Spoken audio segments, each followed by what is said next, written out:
C'est conformément à l'article 21 du règlement intérieur de l'Assemblée nationale que le président de l'institution présente le fruit des efforts fournis couvrant la période du 1er octobre au 31 mars 2024. Une présentation devant les députés ponctuée de statistiques.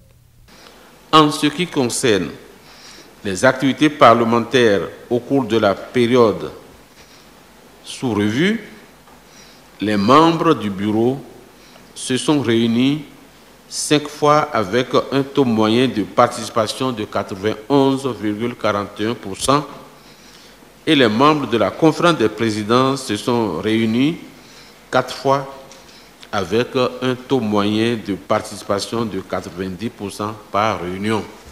Au cours de la période indiquée, les élus se sont réunis 20 fois en séance plénière. Le président de l'Assemblée nationale de faire alors une introspection sur la moisson obtenue pendant les débats à l'hémicycle. Nous avons voté 2 lois de finances, 6 lois ordinaires et 7 lois portant autorisation de ratification ou d'adhésion. Une part importante de la deuxième session ordinaire de l'année 2023 a été prioritairement consacrée à l'étude et au vote du projet de loi de finances pour la gestion 2024. Un rapport présenté par le président Louis Barou Nouvelavonou sous le regard scrutateur de ses collègues députés. Conformément aux tests réglementaires, ces derniers ont fait leur analyse, observations et suggestions à propos du document. Je suis particulièrement satisfaite à la lecture de ce rapport qui rend compte fidèlement de tout ce que nous avons accompli. Ceci s'explique aussi librement par le volume et la qualité du travail abattu en ce temps record.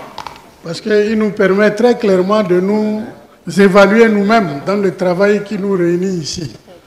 Pas les passions qui nous réunissent, mais le travail qui nous réunit. En matière de gestion financière, administrative et tout ça, Monsieur le Président, nous sommes de vieux parlementaires. Nous on est témoins de ce que la qualité est au rendez-vous, Monsieur le Président. Malgré donc cette performance, Monsieur le Président,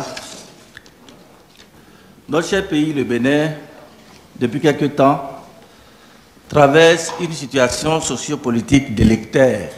Comment voter ce rapport qui incarne dans son contenu les germes de cette gouvernance infectieuse de la rupture? Après les réponses apportées à toutes ces préoccupations, le document a été soumis au vote de la plénière. L'Assemblée nationale a délibéré et adopté en sa séance plénière du mardi 23 avril 2024 le rapport d'activité du président de l'Assemblée nationale pour la période allant du 1er octobre 2023 au 31 mars 2024 par 79 voix pour, 28 contre et 0 abstention.